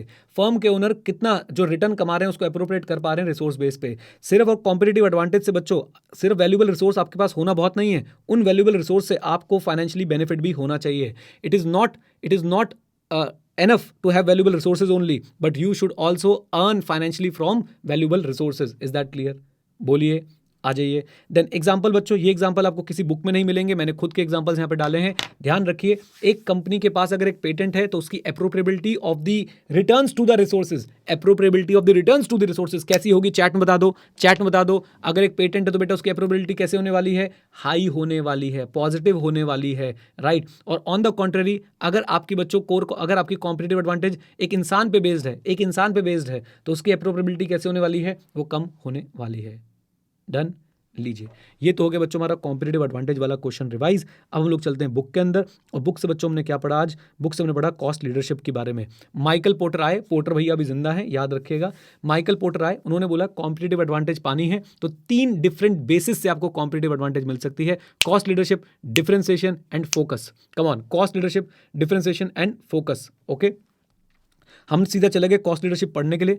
कॉस्ट लीडरशिप में क्या करते हैं? मार्क कर रहा हूं, स्टैंडर्डाइज प्रोडक्ट बनाते हैं, लो पर यूनिट कॉस्ट रखते हैं, प्राइस सेंसिटिव बायर को टारगेट करते हैं, और ब्रॉड मास मार्केट होती है. ये चारों बातें एक ही लाइन में आनी चाहिए. Standardise product, low per unit cost, price sensitive buyer and broad mass market. अच्छा जी, फिर हम लोग कॉस्ट रिडक्शन का ट्राई करते हैं. इस पॉइंट को बच्चों यहां से कनेक्ट कर लेना. कॉस्ट रिडक्शन होती कैसे है? कॉस्ट रिडक्शन हम हर एरिया में करते हैं, procurement, production, storage, marketing etcetera. कैसे करते हैं? जल्दी से यहाँ पे आ जाओ. एफिशिएंसी बढ़ा देंगे, ओवरहेड घटा देंगे, पर्क्स पे थोड़ी सी रोक लगा देंगे, पर्क्स के साथ वेस्टेज भी याद करा देंगे. कम ऑन, यस और नो? 4 बातें तो हो गई. एफिशिएंसी बढ़ा देंगे, ओवरहेड घटा देंगे, पर्क्स पे रोक लगा देंगे, वेस्टेज भी हम लोग जो है रुकवा देंगे. बजट रिक्वेस्ट आएगी, उसकी इंटेंसिव स्क्रीनिंग होगी, स्पैन ऑफ कंट्रोल बढ़ा देंगे, और फाइनली हम कॉस्ट बचाने वालों को रिवॉर्ड देंगे और एम्प्लॉय का पार्टिसिपेशन बढ़ा देंगे. सारी बातें दोबारा से. एफिशिएंसी बढ़ा देंगे, कम ऑन, एफिशिएंसी बढ़ा देंगे, ओवरहेड घटा देंगे, पर्क्स पे थोड़ी सी रोक लगा देंगे, पर्क्स से वेस्ट पे भी हम लोग रोक लगा देंगे, बजट रिक्वेस्ट आएगी, उसकी इंटेंसिव स्क्रीनिंग होगी, स्पैन ऑफ कंट्रोल बढ़ा देंगे, कॉस्ट कंटेनमेंट के लिए लोगों को रिवॉर्ड करेंगे, और एम्प्लॉय पार्टिसिपेशन बढ़ा देंगे. आ जाइए, तो ये 5 पॉइंट यहाँ पे कवर हो गए हमारे. उसके बाद बच्चों याद करिए, कॉस्ट कम होने की वजह से आप लोग प्राइस कम चार्ज कर पाएंगे, और प्राइस कम होने की वजह से भी आप लोग सेटिस्फैक्ट्री जो है प्रॉफिट कमा पाएंगे. क्यों? क्योंकि आपकी कॉस्ट कम थी, तो कम प्राइस पे भी आप सेटिस्फैक्ट्री प्रॉफिट कमा सकते हैं. एग्जांपल में मैकडॉनल्ड्स में है कुछ खास, I am loving it, right? बोल दो हाँ के ना? ओके. अच्छा जी, फिर उसके बाद बच्चों एक ये लाइन है, आगे वाली स्ट्रैटेजी से कनेक्टेड है, बट याद रखिएगा अगर मैं अपना रॉ मटेरियल सप्लायर बन जाऊं या अपना डिस्ट्रीब्यूटर बन जाऊं तो उसका मेन पर्पस यही होता है कि किसी तरीके से मैं कॉस्ट लीडरशिप अटेन कर लूं. कॉस्ट लीडरशिप अकेले फॉलो करनी चाहिए क्या? अकेले फॉलो करनी चाहिए क्या? Answer is no, it must be followed in conjunction with differentiation. Cost leader को देखना चाहिए कि भाई कोई भी कॉम्पिटिटर मुझे कॉपी, हाँ जी, कोई भी कॉम्पिटिटर मुझे आसानी से कॉपी ना कर पाए, तभी मैं सस्टेनेबल कॉम्पिटिटिव एडवांटेज बना पाऊंगा. Is that clear? बोल दो हाँ के ना? बेसिक आइडिया क्या है बच्चों इस थीम का? पहले बेसिक आइडिया पढ़ लेते हैं. Under price the competitor, gain market share and drive some competitor out of the market. Jio, दे देना दन, याद है ना? Under price Airtel, Vodafone etcetera, gain the market share and drive Uninor, Aircel, Telenor etcetera, Docomo etcetera out of the market. Is that clear? आ जाओ जी. Then ये बच्चों अपने आप में, जिसको मैं 11th मार्क कर रहा हूं, ये अपने आप में एक बहुत इंपॉर्टेंट क्वेश्चन है कि कब कॉस्ट लीडरशिप बहुत इफेक्टिव रहेगा. प्राइस सेंसिटिव बायर है, हाँ जी, टेलीकॉम इंडस्ट्री एग्जांपल दिया था ना, प्राइस सेंसिटिव बायर है. उसने कभी नहीं पूछा जियो से बात कर रहे हो एयरटेल से. प्राइस सेंसिटिव बायर है. डिफरेंशिएशन करने का तरीका बहुत कम है, ब्रांड वैल्यू की कोई केयर नहीं करता, लार्ज नंबर ऑफ बायर्स है. प्राइस सेंसिटिव बायर है, डिफरेंशिएशन का तरीका है नहीं, ब्रांड वैल्यू को कोई केयर नहीं करता, नंबर ऑफ बायर्स बहुत ज्यादा है, उनकी बार्गेनिंग पावर बहुत ज्यादा है. That's it. Easy easy easy easy. आ जाओ बच्चों, आ जाओ. एक बार कॉस्ट लीडरशिप के सारे पॉइंट्स, 11 के 11 पॉइंट्स दोबारा रिवाइज कराऊंगा. प्लीज फॉलो कीजिएगा बच्चों मुझे. Number 1, standardise product, low per unit cost. Standardise product, low per unit cost, price sensitive buyer, broad mass market. चारों का एक ग्रुप बना लो. Standardise product, low per unit cost, broad mass market, और बेटा price sensitive buyer. अच्छा जी, cost reduction करनी है production में, स्टोरेज में, प्रोक्योरमेंट में, हर एरिया में. कैसे करनी है? एफिशिएंसी बढ़ा देंगे, ओवरहेड घटा देंगे, पर्क्स पे थोड़ी सी रोक लगा देंगे, वेस्टेज कम करेंगे, और साथ साथ में बच्चों बजट की स्क्रीनिंग करेंगे डिटेल में. उसके बाद स्पैन ऑफ कंट्रोल बढ़ा देंगे, कॉस्ट कंटेनमेंट के लिए अवार्ड देंगे, इंप्लॉय पार्टिसिपेशन बढ़ा देंगे. आ जाओ जी, ये हमारा 5th पॉइंट के साथ ही निपट गया. 6 में हम लोग कॉस्ट कम करेंगे तो प्राइस कम चार्ज कर पाएंगे, फिर भी सेटिस्फैक्टरी प्रॉफिट्स कमाते रहेंगे. अच्छा जी, हमें अकेले फॉलो करनी चाहिए क्या? Answer is no, in conjunction with differentiation. It should be like that no competitor will be able to copy us, तभी हम लोग सस्टेनेबल लॉन्ग टर्म एडवांटेज बना पाएंगे. देन बेसिक आइडिया पढ़ लो. Under price the competitor, gain market share and drive some competitor out of the market. उसके बाद आ जाओ बच्चों 11th पॉइंट पे. कब हम लगाते हैं बच्चों वाली strategy? Strategy, price sensitive buyer है, डिफरेंशिएशन के तरीके कम है, ब्रांड टू ब्रांड कोई डिफरेंशिएट करता नहीं है, और साथ साथ में याद रखिएगा लार्ज नंबर ऑफ बायर्स चल रहे हैं। ओके, बस सारे टॉपिक कंप्लीट हो गए। Yes, done. चलो जी, तो ये हमारी आज की रिवीजन वीडियो हो गई बच्चों। कल हम लोग डिफरेंशिएशन, फोकस और हमारी एक बेस्ट कॉस्ट प्रोवाइडर स्ट्रैटेजी होती है उसको कंप्लीट कर लेंगे। भारत माता की जय। चलो जी, God bless you. Okay guys, तो आज हम लोग अपनी गाड़ी को बढ़ाते हैं आगे और करते हैं रिवीजन बहुत अच्छे से। रिवीजन हम लोग कहाँ से शुरू करेंगे? अचीविंग कॉस्ट लीडरशिप स्ट्रैटेजी से। बहुत इंपॉर्टेंट क्वेश्चन है, डायरेक्ट क्वेश्चन बच्चों आपके पास आ सकता है। कुछ माहौल भी बना के क्वेश्चन पूछ सकते हैं। माहौल मतलब ऊपर एक छोटी सी केस स्टडी बना दी, उसके बाद क्वेश्चन पूछ लिया। 1 2 3 4 5 6 हमने सारे के सारे याद कर रखे। नंबर 1, अपने प्रोडक्ट और सर्विसेज की डिमांड को एडवांस में फोरकास्ट कर लो। Number 2, optimum utilisation of resources. Number 3, economies of scale. फिर हमारे पास आती हैं 3 और बातें, standardisation, technology and resist to differentiation until it becomes necessary. 3 का सेट बना लीजिए। कॉस्ट लीडरशिप कैसे अचीव करेंगे? सबसे पहले हम लोग अपनी डिमांड को फोरकास्ट करने की कोशिश करेंगे, हम लोग ऑप्टिमम यूटिलाइजेशन करेंगे रिसोर्सेज का, और तीसरी चीज बच्चों हमारे पास क्या आती थी कि हम लोग जो है इकोनॉमीज ऑफ स्केल अचीव करेंगे। अगले 3, standardisation, technology and resistance to differentiation. अच्छा जी, आ जाओ प्लीज, अभी बात करते हैं, अनुष्का भी बात करते हैं बेटा। एडवांटेजेस, मेरे हिसाब से बच्चों एडवांटेजेस याद करना बहुत आसान है। हम लोग ये बताना चाहते हैं कि कैसे कॉस्ट लीडरशिप फॉलो करके आप माइकल पोर्टर द्वारा बताई गई 5 फोर्सेज ऑफ कंपटीशन के अगेंस्ट एडवांटेज पा सकते हो। तो पहले वो 5 फोर्सेज याद कर लो। Rivalry, buyer, seller, come on, rivalry, buyer, supplier, new entrant and substitute. इनके अगेंस्ट आप लोग कैसे एडवांटेज पा सकते हैं? तो इनके अगेंस्ट कैसे एडवांटेज पा सकते हैं? राइवलरी भी आप कैसे एडवांटेज पा सकते हैं? आप प्राइस, जो नई फॉर्म आएगी वो प्राइस वॉर, जो आपके करंट राइवल्स होंगे वो प्राइस वॉर को आपके साथ अवॉइड करेंगे। अगर आप कॉस्ट लीडर हो तो आपकी लीडरशिप बनी रहेगी। बायर्स आपसे अननेसेसरी नेगोशिएशंस में नहीं पड़ेंगे क्योंकि आप कॉस्ट लीडरशिप हो, आप वैसे ही बहुत कम प्राइस पे उनको सर्व कर रहे होंगे। सप्लायर्स की अगर मैं बात करूं तो सप्लायर्स अगर अपनी बार्गेनिंग पावर दिखाएंगे तो आपको खासा फर्क नहीं पड़ेगा क्योंकि आपकी कॉस्ट कम है। आप फॉर द टाइमिंग अपनी उस बड़ी हुई इंक्रीज को जो सप्लायर बढ़ा रहा है उसको एब्जॉर्ब कर पाओगे। कम ऑन, बोलिए हाँ कहना। अच्छा जी, देन उसके बाद एंट्रेंस की बात करते हैं बच्चों। एंट्रेंस की बात करते हैं, एंट्रेंस में बस मैं यही बोलना चाहूंगा कि आप जब कॉस्ट लीडरशिप हैं तो आप जब कॉस्ट लीडर हैं तो आप एक बैरियर क्रिएट कर सकते हैं न्यू एंट्रेंट के लिए। एंड फाइनली सब्स्टिट्यूट की बात करते हैं तो जो आईसीआई ने बताया वही पढ़ लेंगे कि भाई साहब आप सब्स्टिट्यूट अगर कॉस्ट लीडर हैं तो आप लो कॉस्ट से अपने कस्टमर को अपने साथ रिटेन रख सकते हैं, स्टिक रख सकते हैं, सब्स्टिट्यूट्स डेवलप कर सकते हैं और पेटेंट्स को परचेज कर सकते हैं। आई होप गाइज ये भी अच्छे से हमने जो है रिवाइज कर लिया है। 5 फोर्सेज मॉडल के 5 फोर्सेज उठाओ और उसके अगेंस्ट आप कैसे कॉस्ट लीडरशिप को यूज कर सकते हो या उनसे बचने के लिए आप कॉस्ट लीडरशिप को कैसे यूज कर सकते हो ये बता दो। आ जाओ। देन डिसएडवांटेज भी है भाई कॉस्ट लीडरशिप की, कुछ बिल्कुल है। नंबर 1, कॉम्पिटिटर फॉलो कर सकते हैं। नंबर 2, आप तभी सक्सेसफुल बनोगे जब हाई वॉल्यूम ऑफ सेल्स है, अदरवाइज आपके प्रॉफिट मार्जिन कम रह जाएंगे। नंबर 3, आपकी कॉस्ट लीडरशिप के चक्कर में आपने एडवर्टाइजमेंट पे, आपने मार्केटिंग रिसर्च पे, आपने मार्केटिंग पे कम खर्चा किया है जो लॉन्ग रन में एक्सपेंसिव लगेगा। एंड नंबर 4, टेक्नोलॉजी चेंजेस जो है आपके लिए बहुत घातक हो सकते हैं। मैंने बताया था प्रोडक्ट वाइज भी और प्रोडक्शन वाइज भी टेक्नोलॉजी चेंजेस आपके लिए बहुत प्रॉब्लमेटिक हो सकते हैं। डिफरेंशिएशन स्ट्रेटजी पे चलते हैं। डिफरेंशिएशन में हम लोग क्या करते हैं? ब्रॉड मास मार्केट को हम लोग टारगेट करते हैं, ऐसे प्रोडक्ट और सर्विस बनाते हैं जो क्या होते हैं? यूनिक, और यूनिकनेस डिफरेंट चीज़ों से एसोसिएट हो सकती है। Design, image, feature, technology, dealer network, customer service. Design, image, feature, technology, dealer network और आपका कस्टमर सर्विस। अच्छा जी, देन डिफरेंशिएशन की वजह से आप लोग प्रीमियम प्राइसिंग चार्ज कर सकते हो, इसे 2A बोल देते हैं। और प्रोडक्ट डेवलपमेंट एक एग्जांपल है किसका बच्चों? प्रोडक्ट डेवलपमेंट एक एग्जांपल है किसका? डिफरेंशिएशन का। जब आप अपने प्रोडक्ट में नए फीचर्स ऐड करते हैं तो वो एक सिंपल सा एग्जांपल है जिससे आपको एडवांटेज मिल सकती है डिफरेंशिएशन को लेके। दोबारा से मीनिंग पे फोकस करते हुए आ जाओ मेरे साथ। नंबर 1, ब्रॉड मास मार्केट को टारगेट कर रहे हो, ऐसे प्रोडक्ट और सर्विस बना रहे हो जो यूनिक है फीचर वाइज मतलब design wise, image wise, technology wise, 3-4 भी बोल दोगे बहुत है, design wise, technology wise, image wise, dealer network wise, etcetera. Then differentiation की वजह से आपके पास पावर आ जाती है to charge premium. And product development एक एग्जांपल है जिससे आपको एडवांटेज मिल सकती है डिफरेंशिएशन की। याद रखिए बच्चों, डिफरेंशिएशन कब करनी चाहिए? After carefully studying the buyers need and preference. Micromax का एग्जांपल याद है? बोलो हाँ कहना। You should differentiate only after carefully studying the buyer's need and preferences. Otherwise हो सकता है कि आपके प्रोडक्ट को हाई वैल्यू ना दे बायर। लीजिए, buyer need and preference to determine the feasibility of incorporating differentiating feature into a unique product that features the desired attributes. तो सिंपल वर्ड यही है कि बायर की नीड और प्रेफरेंस को समझ के डिफरेंशिएशन करें। रिस्क क्या क्या है? नंबर 1 रिस्क ये है बच्चों के, हो सकता है कि आपके डिफरेंशिएशन को बायर जो है वो वैल्यू ही ना दे और फिर उसके बदले आप उससे वो हाई प्राइस ना चार्ज कर पाए जो आप एक्सपेक्ट कर रहे थे। नंबर 2 आपकी डिफरेंशिएशन कॉम्प्यूटर क्या कर ले? कॉपी कर ले। ओके, बेसिस ऑफ डिफरेंशिएशन बच्चों हमारे पास कितने हैं? 3, product, pricing, organisation. Product differentiation में कुछ ही बातें आपको याद रखनी है। नंबर 1 आपने प्रोडक्ट के अंदर नए फीचर ऐड करने हैं। नंबर 2 ये कॉस्टली हो सकता है। नंबर 3 इसका पे ऑफ अच्छा हो सकता है। प्रोडक्ट में नए फीचर्स ऐड करो। हमने इसमें एमसीक्यू किया था, एक फ़ोन मेकर ने अपने फ़ोन में एआई बेस्ड जो है वो कैपेबिलिटीज़ ऐड कर दी हैं। ये एक प्रोडक्ट फीचर है, प्रोडक्ट बेस्ड डिफरेंशिएशन है, राइट। अच्छी खासी उसकी कॉस्टिंग आई होगी इन terms of research and development, in terms of marketing, in terms of innovation, technology etcetera.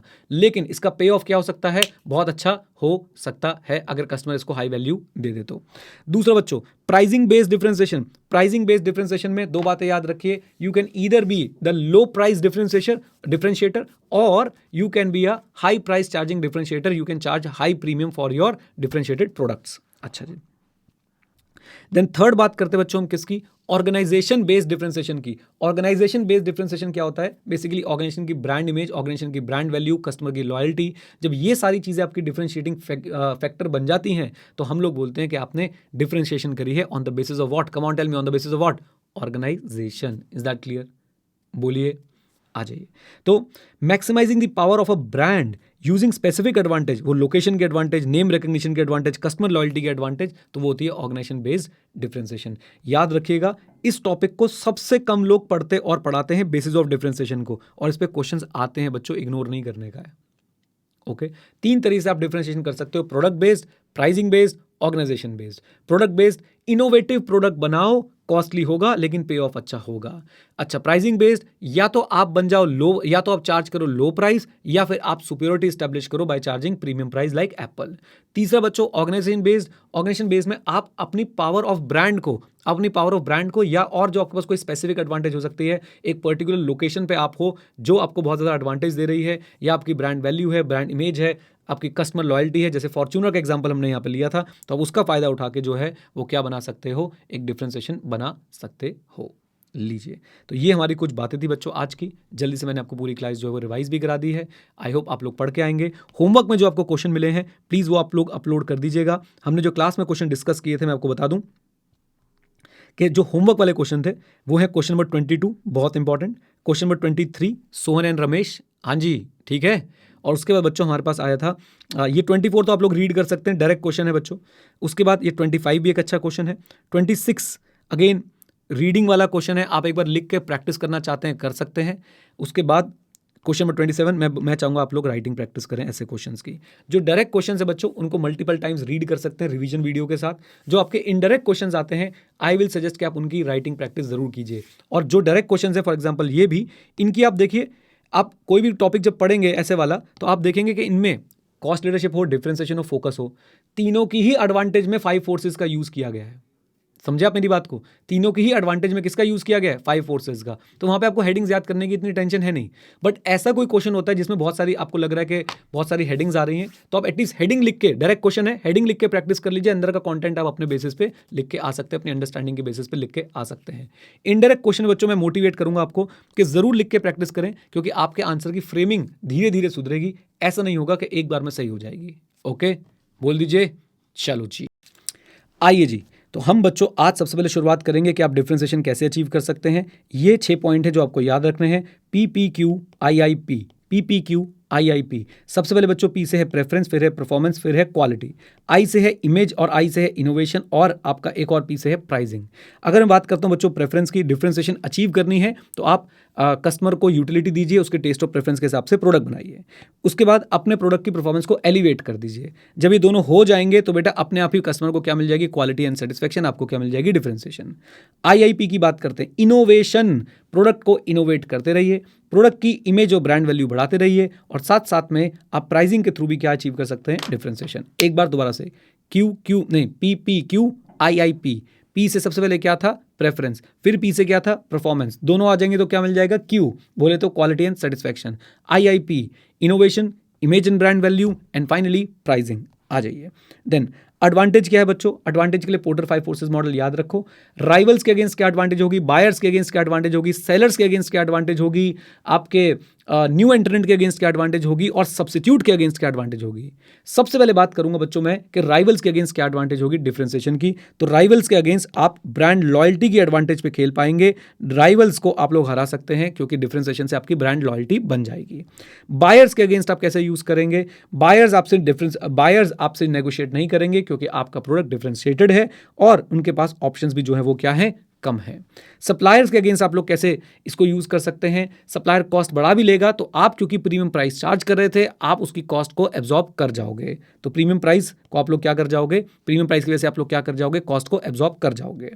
Entrants की बात करें बच्चों तो याद रखें न्यू एंट्रेंट्स के लिए डिफरेंशिएशन क्या हो जाती है? कॉस्टली, क्योंकि इनोवेशन का एक प्राइस होता है और आप इसलिए डिफरेंशिएट अगर अपने आप को कर लेते हैं तो न्यू एंट्रेंट्स के लिए आप एक बैरियर खड़ा कर सकते हैं इन terms of cost of innovation. अच्छा जी, सब्स्टिट्यूट को आप लोग कैसे हराएंगे? ब्रांड वैल्यू से हराएंगे, क्योंकि आपकी ब्रांड वैल्यू बहुत अच्छी है तो लोग बाग सब्स्टिट्यूट के पास इतनी जल्दी से नहीं जाएंगे। जैसे कि बच्चों iOS versus Android, these are substitutes. Come on, these are what? Come on tell me, जल्दी बोलिए। ये सब्स्टिट्यूट हैं एक दूसरे के। ओके, अब आप मुझे बताइए कि भाई साहब iOS ने अपनी क्या ब्रांड वैल्यू बना ली है? आंसर इज यस, बिल्कुल अच्छे से बना ली है। आओ नेक्स्ट मुद्दे पे चलते हैं बच्चों। और नेक्स्ट हमारे पास क्या है? Disadvantage of differentiation strategy. Uniqueness long run में डिफिकल्ट है to sustain.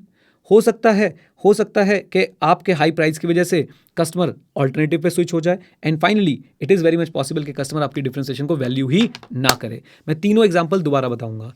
Uniqueness is difficult to sustain in long run, and customer may switch off to the alternative, and customer may not value, the clients or the customers or the markets may not value the differentiation which you are offering.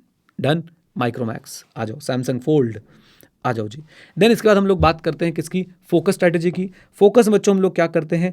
Focus में हम ऐसी industry segment, ये बहुत important line है, ऐसे industry segment पे ध्यान देते हैं जिसका सफिशिएंट साइज है, गुड ग्रोथ पोटेंशियल है and not crucial for the success of other major competitor, जैसे कि हाइलेक्स, जैसे कि जिमनी, जैसे कि Thar. These all are in the industry segment जिनका सफिशिएंट साइज है, ओवरलैंडिंग, याद है ना, ओवरलैंडिंग, गुड ग्रोथ पोटेंशियल है और not so important for success of other major competitors. आइए, मार्केट पेनिट्रेशन और मार्केट डेवलपमेंट का यहाँ पे आपको फायदा मिल सकता है। मार्केट पेनिट्रेशन मतलब करंट प्रोडक्ट को करंट मार्केट में और ज़्यादा उसके यूसेज बता के अवेयरनेस फैला के बेचना।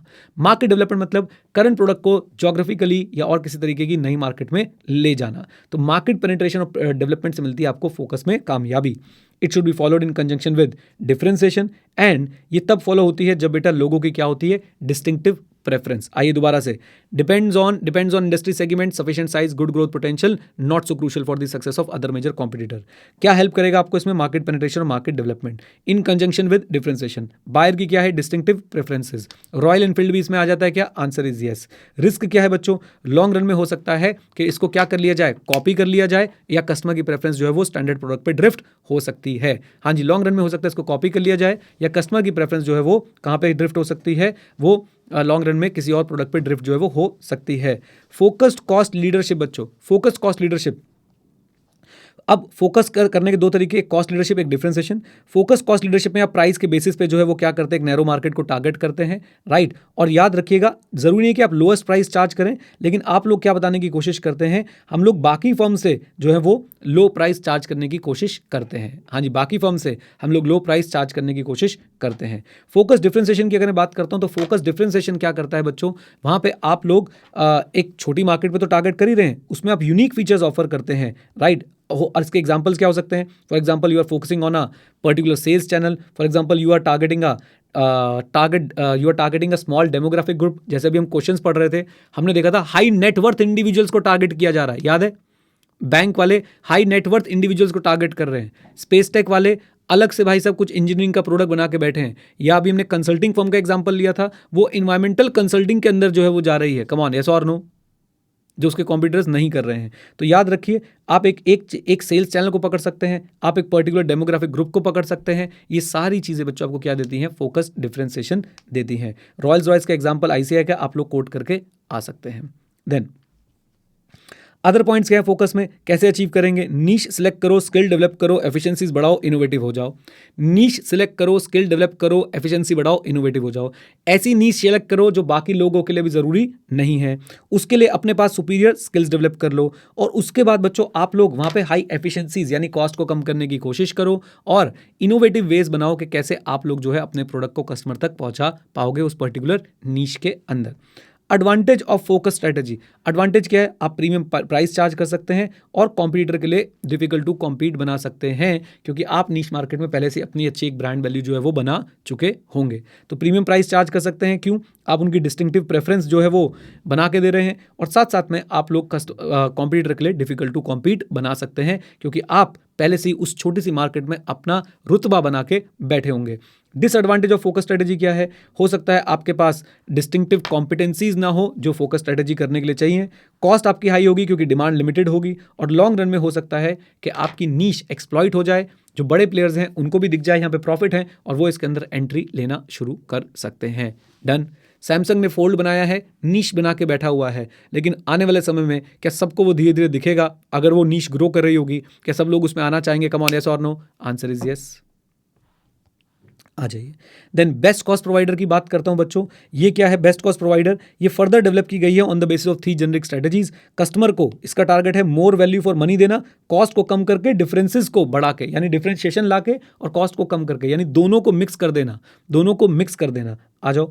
Objective is to keep cost and prices lower than those of other sellers of comparable product. इस लाइन को आप लोग कट भी कर सकते हैं, मैंने क्लास में भी आपको बताया था। सीधा यहां पे आ जाइए, 2 मेन काम, लो price comparable quality, come on, low price comparable quality और सेम प्राइस हाई क्वालिटी। कम प्राइस पे अपने कॉम्पिटिटर की क्वालिटी जैसे प्रोडक्ट्स दे देना, और सेम प्राइस पे अपने कॉम्पिटिटर से ज्यादा फीचर्स और क्वालिटी वाले प्रोडक्ट्स दे देना। राइट। एग्जाम्पल एंड्रॉइड फोन्स का यहाँ पे दिया गया है। हमने बच्चों को जो साइकिल्स वाला एग्जाम्पल किया था, वहाँ का जो इन्वेस्टर था वो क्या कह रहा था कि अभी आप हाई प्राइस और अच्छे लोगों को, हाई नेटवर्थ इंडिविजुअल्स को टारगेट कर रहे हो। मैं चाहता हूँ कि आप लोग जो है एक नया प्रोडक्ट भी निकालो जो लो प्राइस वाले लोगों को, यानी कि नॉट सो एफिलुएंट लोगों को भी टारगेट करे, लेकिन क्वालिटी सेम रहे। तो हम लोग क्या करेंगे, हम लोग क्या करने वाले हैं, हम लोग क्वालिटी सेम रखते हुए प्राइस को जो है वो क्या करने वाले हैं, कम करके अपने प्रोडक्ट को नॉट सो एफिलुएंट लोगों के बीच में भी लेके आ जाएंगे। ये इसकी बेस्ट कॉस्ट प्रोवाइडर की 2 सब स्ट्रैटेजीज हैं, और हमने जो क्वेश्चन देखा था उसमें सब स्ट्रैटेजी वाली लग रही थी। याद है आपको? बोलिए, आ जाइए। ये हमारा बच्चों हो जाता है चैप्टर 3 की आज की क्लास की भी रिवीजन। अब हम आपसे मिलेंगे नेक्स्ट कक्षा के अंदर। ओके, चलो भाई, चलो रिवीजन करते हैं। ये हैं चैप्टर 3 के कुछ टॉपिक्स जो हमने रिवाइज करने। कस्टमर्स आपने बच्चों खुद से रीड कर लेना एक बार। प्रोडक्ट एंड सर्विस पे मैं आपसे बात कर लूंगा। देखिए, प्रोडक्ट एंड सर्विस पे आईसीए ने एक जेनरिक नोट जो है आपको दिया है पढ़ने के लिए। मैं कीवर्ड्स यहाँ पे मार्क कर रहा हूँ, आप लोग एक बार मेरे साथ रिपीट कर लेंगे, तैयार हो जाएगा।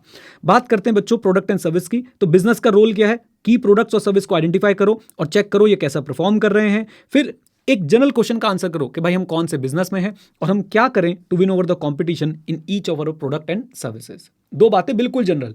हम सबसे पहले हमारे की प्रोडक्ट और सर्विस क्या है, हम उसमें कैसे परफॉर्म कर रहे हैं, हम ऐसा क्या करें कि हम अपने कस्टमर, अपने कंपटीशन से कॉम्पिटिटिव एडवांटेज ले पाएं over in the product and services. अच्छा जी, फिर तो बच्चों इतनी जेनरिक बात है, क्लास कक्षा 5वीं की बात है कि भाई प्रोडक्ट क्या होता है, गुड्स और सर्विसेज होते हैं। अच्छा जी, बहुत बढ़िया। स्ट्रैटेजीज किस लिए चाहिए? एग्जिस्टिंग को मैनेज करने के लिए, नए को ऐड करने के लिए, पुराने को डिलीट करने के लिए।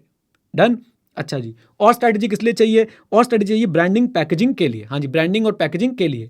फिर तो एकदम ही लेवल गिर गया, एकदम वक्त बदल दिया, हालात बदल दिए, जज्बात बदल दिए। प्रोडक्ट को क्लासिफाई करो, industry consumer, essential luxury, come on, industry consumer, essential luxury, durable, perishable. और क्लासिफाई करो कि भाई किस किस बेस पे क्लासिफाई हो सकते हैं। साइज, शेप, डिफरेंशिएट हो सकते हैं, size, shape, colour, packaging, brand name. फिर डिफरेंशिएशन पे चलते रहो। Every organisation says our product is different. Sometimes this differentiation is real और sometimes it is what, imaginary. अच्छा जी, डिफरेंशिएशन जनरली कैसी कभी कभी पैदा कर दी जाती है? Psychological, Oppo, Vivo. Okay, then इस लाइन को छोड़ भी सकते हैं, बस इसमें यही बोला जा रहा है कि भाई कस्टमर्स को हर इतना बहुत है, अगर कस्टमर को आप लोग ये परसुएड कर पाओ, कस्टमर को ये आप लोग समझा पाओ कि हमारा प्रोडक्ट जो है वो डिफरेंट है दूसरे प्रोडक्ट से, अगर वो बिलीव कर लेते हैं आपकी इस बात को, तो काम चल सकता है। देन उसके बाद ऑर्गेनाइजेशन इस डिफरेंशिएशन को फॉर्मलाइज कैसे करते हैं? ये इंपॉर्टेंट लाइन है, ब्रांड नेम के थ्रू। ब्रांड नेम को कैसे रीइंफोर्स करते हैं? लीगल सैंक्शंस के थ्रू। देख लो, सिर्फ सिलेक्टिव कीवर्ड्स। ऑर्गेनाइजेशन डिफरेंशिएशन को फॉर्मलाइज कैसे करेंगे? ब्रांड नेम के थ्रू। ब्रांड नेम को बच्चों वो कैसे, ब्रांड नेम को कैसे जो है वो रीइंफोर्स करेंगे? लीगल सैंक्शंस के थ्रू, बहुत बढ़िया। अच्छा जी, ब्रांड नेम का फ़ायदा क्या होता है? आइडेंटिफाई कर पाते हैं आप लोग ऑर्गेनाइजेशन को, प्रोडक्ट को आइडेंटिफाई कर पाते हैं। जैसे मैंने आपको क्लास में दिखाया, जैसे आप ये सूश का साइन देखते हैं बेटा, तो वो आपको पता चल जाता है कि किसकी बात चल रही है, नाइकी की बात चल रही है। अच्छा जी, देन उसके बाद प्रोडक्ट्स और even firms image is built around the brand. तो आप जैसे ही देखेंगे, फॉर एग्जाम्पल गूगल की भी इमेज जो है भाई, उनके ब्रांड के हिसाब से बनाने की कोशिश की है। Cool company to work with, अच्छी सैलरी मिलती है, क्रिएटिव वर्क एनवायरमेंट होता है, etcetera etcetera. And customer tend to develop brand loyalty for a particular product over a period of time. Then हमारे पास बच्चों एक क्वेश्चन है जिसको मेरे हिसाब से आईसीआई के पुराने स्टडी मैट में ज़्यादा अच्छा दे रखा था, अब थोड़ा ओके ओके है। आइए ज़रा यहाँ पे कवर कर लेते हैं इसको। नए प्रोडक्ट के लिए प्राइसिंग स्ट्रैटेजी क्या होगी बच्चों? नए प्रोडक्ट के लिए प्राइसिंग स्ट्रैटेजी बनाते समय 3 चीज़ें ध्यान में रखिएगा। कस्टमर सेंट्रिक अप्रोच हो, यानी कि उसे अफोर्डेबल बनाएं। नंबर 2 बच्चों आपने क्या ध्यान में रखना है कि आप रीजनेबल मार्जिन उसमें जनरेट कर पाएं। एंड नंबर 3 आपका मार्केट शेयर भी बढ़ना चाहिए। ऐसा ना हो कि बहुत महंगा, बहुत प्रीमियम प्रोडक्ट बना दिया आपने, कुछ लोग ही अफोर्ड कर पा रहे हैं, मार्केट शेयर आपका इंक्रीज नहीं कर रहा है, योर ऑर्गेनाइजेशन विल डाई सून। आ जाइए। देन हमने बच्चों मार्केटिंग स्ट्रेटजीज की बात करी थी, इनको भी क्विकली रिवाइज कर लेते हैं। सोशल मार्केटिंग, अगेन ये सारी इंपॉर्टेंट चीज़ें मार्क कराता जाऊंगा, यहाँ पे कीवर्ड्स मार्क कर देता हूँ। सोशल मार्केटिंग में आप लोग क्या कर रहे हैं? मार्केटिंग प्रोग्राम बना रहे हैं। कम ऑन, मार्केटिंग प्रोग्राम बना रहे हैं किसके लिए? मार्केटिंग प्रोग्राम बना रहे हैं बच्चों किसके लिए? सोशल आइडिया की एक्सेप्टेबिलिटी को बढ़ाने के लिए, सोशल आइडिया, कॉज और प्रैक्टिस की एक्सेप्टेबिलिटी को बढ़ाने के लिए। बेटी बचाओ बेटी पढ़ाओ, स्वच्छ भारत अभियान, क्लीन गंगा मिशन, ये सारे बच्चों एग्जाम्पल्स हैं किसके? कम ऑन टेल मी, जल्दी बता दो, आपके सोशल मार्केटिंग के। तो एक बार फिर से DIM लिख दो ना, design implementation and maintenance of programme, audit वाला याद है ना? DIM of programmes to increase the acceptability of the social idea. I see, yes, very good. Augmented marketing important है बच्चों। एडिशनल कस्टमर सर्विसेज और बेनिफिट्स देना किसके किसके आसपास? अपने कोर और एक्चुअल प्रोडक्ट के आसपास। आपका कोर प्रोडक्ट कुछ और है, लेकिन आपने उसके साथ साथ वैल्यू एडेड सर्विसेज जोड़ दी हैं, जिससे क्या हो रहा है? एलिवेट हो रहा है कस्टमर की सर्विस का experience to an unprecedented levels. जैसा पहले कभी किसी ने आपको सर्विस में सर्विस का लेवल नहीं दिया, वैसा लेवल आप लोग अपने कस्टमर्स को प्रोवाइड कर पाएंगे अगर अपने कोर और एक्चुअल प्रोडक्ट के आसपास एडिशनल कस्टमर सर्विसेज जो है वो बना देंगे। डन। एग्जाम्पल, इसको लगा डाला तो लाइव जिंगल लाला। मेनली वो आपको दे रहा है बच्चों DTH की सर्विस, लेकिन उसके साथ साथ वो आपको games, educational content, movies on demand और बहुत सारी चीज़ें आपको और भी प्रोवाइड कर रहा है। देन डायरेक्ट मार्केटिंग में सिंपली क्या है? जब आप डायरेक्टली इंटरैक्ट कर रहे हैं कंज्यूमर के साथ, उनको कॉल कर रहे हैं, कैटलॉग सेल कर रहे हैं, tele computing, electronic marketing, shopping and TV shopping, ये सब आ जाएगा आपका डायरेक्ट मार्केटिंग में। देन बात करते हैं रिलेशनशिप मार्केटिंग में। रिलेशनशिप मार्केट में एक ऑर्गेनाइजेशन अपने कस्टमर के साथ स्ट्रॉन्ग वैल्यू बेस्ड रिलेशनशिप बनाती है, लॉन्ग टर्म रिलेशनशिप बनाती है, उनको स्पेशल ऑफरिंग्स देके, जैसे कि मैंने आपको एग्जांपल दिया अमेजॉन प्राइम का, जैसे कि मैंने आपको एग्जांपल दिया बहुत सारी एयरलाइंस हैं जो अपने स्पेशल कस्टमर्स को, फ्रीक्वेंट फ्लायर्स को क्या देती हैं? स्पेशल फैसिलिटीज़ देती हैं। ऐसी बच्चों बैंक्स भी होते हैं, अपने जो हाई वैल्यू कस्टमर्स होते हैं उनका भाई साहब DD बनाने के लिए बंदा भेज देंगे घर पे, साइन कराने के लिए फॉर्म लेके, राइट? फॉर्म भर दिया है, उठाने के लिए घर पे भेज देंगे। तो उनको वो क्या करते हैं? एक तरीके से strong value based relationship establish करते हैं कस्टमर के साथ। सर्विस मार्केटिंग, ये तो बिल्कुल ही बेकार की बातें हैं। जब आप कॉन्सेप्ट ऑफ मार्केटिंग को सर्विसेज पे लगाएं, उसे सर्विस मार्केटिंग बोलते हैं। सर्विस बच्चों इंटेंजिबल होती है।